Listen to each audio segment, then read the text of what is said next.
La Revolución Americana fue algo más que una simple guerra de independencia que libraron los colonos americanos contra el gobierno británico entre los años 1775 y 1783. Se inició con las quejas expresadas por los colonos contra los impuestos y las restricciones que les imponían los británicos y continuó a lo largo del propio conflicto hasta los debates posteriores a la guerra en los que Estados Unidos independientemente decidió qué tipo de país iba a ser. La antipatía mutua que surgió entre los colonos y sus gobernantes en Londres tuvo sus orígenes en dos visiones diferentes sobre la finalidad de las colonias. Para el gobierno británico, las colonias existían exclusivamente para el beneficio de la madre patria y debían contribuir financieramente a su propia defensa. Para los colonos, que no tenían voz en el Parlamento de Westminster, esto era una negación a la justicia natural. La falta de la voluntad del rey Jorge III y de sus ministros en Londres para llegar a un compromiso hizo que el conflicto fuera inevitable.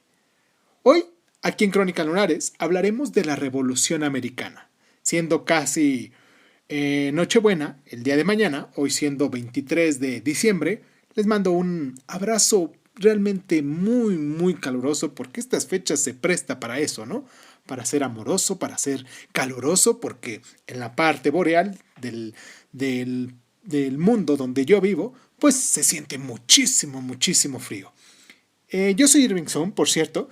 Esto es Crónica Lunares, como les decía, y pues nada, comenzamos. Cierra los ojos, cierra los ojos, cierra los ojos, cierra los ojos. Si escuchas que alguien se acerca, no temas. Todo estará bien.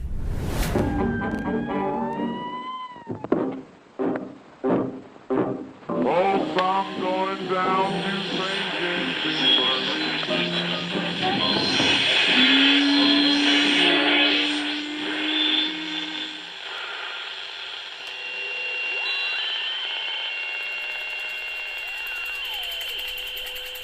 Estás escuchando Crónica Lunares, el lugar donde entra por tus oídos.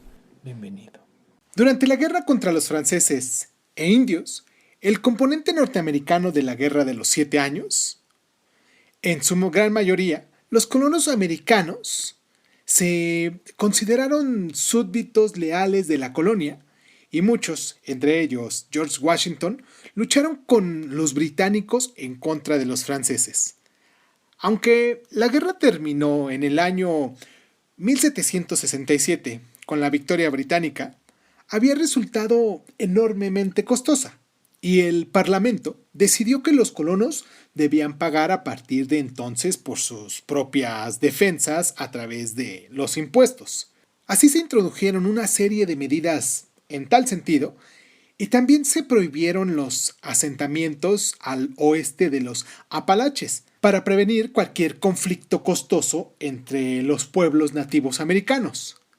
Esta prohibición y la ley del timbre de 1765, introduciendo la obligatoriedad de un timbre en todos los documentos legales y otras transacciones, provocaron un malestar particular entre los colonos que se habían acostumbrado a un sistema de autogobierno a través de las asambleas coloniales. Consideraban que, dado que no estaban representados en el Parlamento británico, solo sus propias asambleas debían tener el poder de recaudar impuestos. De ahí su lema: no a los impuestos sin representación. Ante la extensión de la agitación, el Parlamento reiteró la ley del timbre, pero siguió proclamando su derecho a fijar impuestos sobre los súbditos americanos de la colonia y procedió a imponer aranceles sobre una variedad de bienes importados a la colonia. Al aumentar la temperatura política, muchos americanos empezaron a adoptar una nueva ideología radical en la que declaraban que sus libertades como ingleses nacidos libres estaban siendo amenazadas por una tiranía corrupta. En el año 1770, el Parlamento retiró todos los aranceles excepto los del té.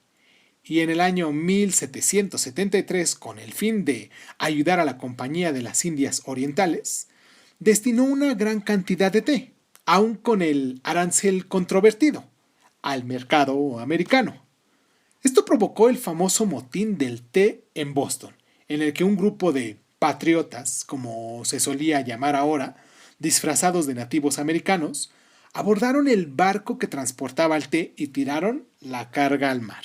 No lo hubieran hecho, porque eso les costó una independencia. Quiero hacer una pequeña pausa aquí en el programa para mandarles unos abrazos a la gente de Estados Unidos, allá en Washington, que nos escuchan constantemente, que es donde más nos descargan en Washington, en Ohio, en Massachusetts, también a la gente de Texas, aquí cerquita de nuestra frontera con México, allá en California, en Oregon, en Virginia, en Colorado, en Illinois, en Nueva York, en Florida, en Rhode Island, en Georgia, en New Jersey, en Minnesota.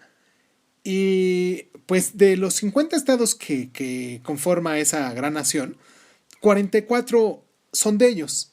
En el próximo bloque les contaré algunos detalles de lo que se encuentra en Estados Unidos. Vamos a la pausa, no sin antes recordarles nuestras plataformas donde nos pueden encontrar como Crónicas Lunares de Izún en Facebook, en YouTube y en Instagram como crónicalunares.zun. Y recuerden que ahí en Instagram todas y cada una de las imágenes de las cuales hablamos los programas del día de mañana, que es de Historia del Arte, se suben, se van dejando ahí para que a la vez cuando van escuchando este audio, este programa que hacemos, también vayan ustedes viendo las imágenes y se vayan dando una idea, porque es una forma de compenetrarnos con ese arte. Vamos a hacer la pausa y pues un abrazo muy fuerte a la gente de Carolina del Sur, de Michigan, de Carolina también del Norte, de Pensilvania, de Tennessee, y en el bloque siguiente continuamos.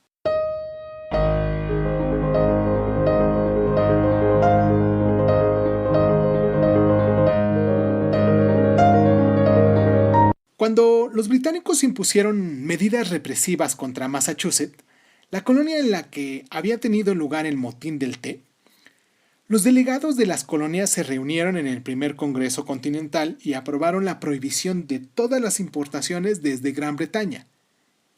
El enfrentamiento se convirtió en un conflicto militar el 19 de abril de 1775, cuando las tropas británicas que buscaban un escondite de armas fueron atacadas en Lexington, cerca de Boston, por granjeros armados y se intercambiaron disparos. Desde el punto de vista del rey Jorge y de su gobierno, los colonos eran ahora traidores y enviaron una gran fuerza de tropas británicas y mercenarios alemanes al otro lado del Atlántico para aplastar la rebelión. Al iniciarse la guerra abierta, se reunió un segundo Congreso Continental en septiembre del año 1775. Al verano siguiente, alcanzó una decisión trascendental y el 4 de julio de 1776 se aprobó la Declaración de Independencia. Declarar la independencia no era lo mismo que conseguirla, claro. Los británicos tenían bajo su mando una fuerza disciplinada y bien armada, y un gran número de americanos siguieron siendo leales a la corona. Sin embargo, las milicias patrióticas tenían la ventaja de conocer el terreno y se convirtieron en una fuerza de combate activa de la mano de su comandante en jefe, George Washington. También se mantenían sobre el terreno, mientras que los británicos dependían de líneas de suministro mucho más largas.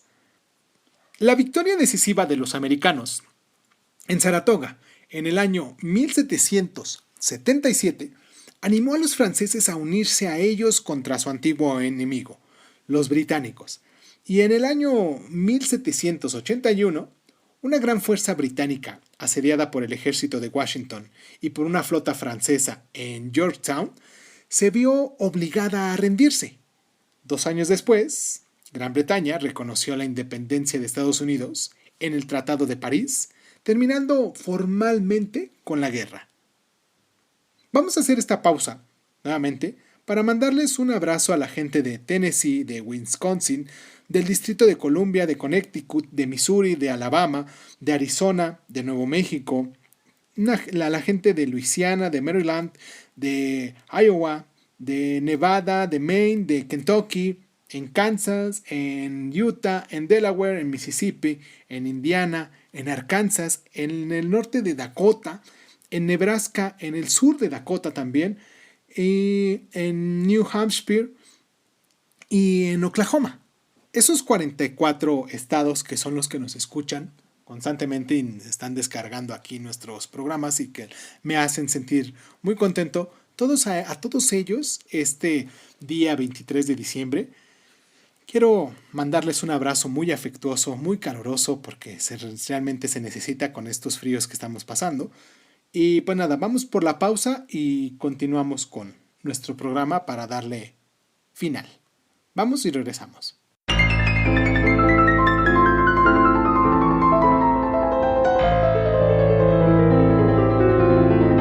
Después de conseguir la independencia de Estados Unidos, que integraba a las 13 antiguas colonias británicas, surgió el problema de qué tipo de país iba a ser. Al principio, no existía un gobierno central fuerte, porque los estados eran reticentes a cambiar una tiranía por otra. El Segundo Congreso Continental había esbozado los artículos de la Confederación destinados a una unión entre estados, pero no fueron adoptados hasta el año 1781, cuando se reunió el Congreso de la Federación. Los estados seguían siendo reticentes a entregar cualquier poder a un gobierno central, y el Congreso de la Federación no tuvo poder para recaudar impuestos. Surgieron dos facciones enfrentadas: los federalistas, que veían la necesidad de un gobierno central fuerte que se pudiera enfrentar a las amenazas externas y al desorden extremo, y los antifederalistas, que consideraban al gobierno central como una amenaza a los derechos de los estados y a las libertades de los ciudadanos individuales.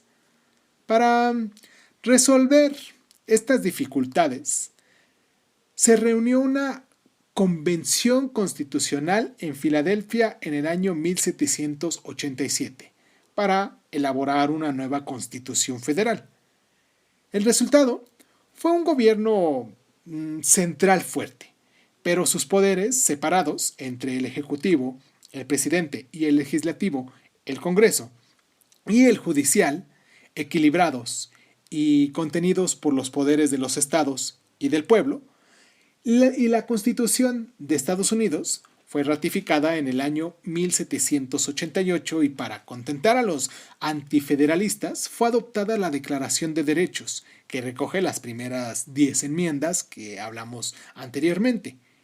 Entre otros derechos, se garantizaba la libertad de religión, de palabra y de prensa, que sostiene la corrección de los procesos legales y reserva a los estados todos los poderes que no se asignan específicamente al gobierno federal. Sin embargo, ni la Constitución ni la Declaración de Derechos resolvieron el problema que iba a dividir al país durante las décadas siguientes. Si se iba a permitir que la esclavitud estuviera legalizada en cualquier parte de la Unión, eso les iba a presentar un gran problema.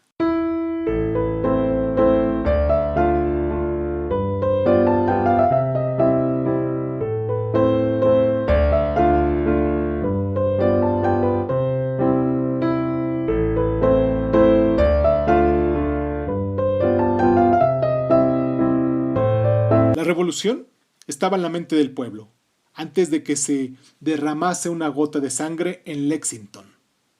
Dicho por el expresidente John Adams en una carta a Thomas Jefferson el 24 de agosto de 1815.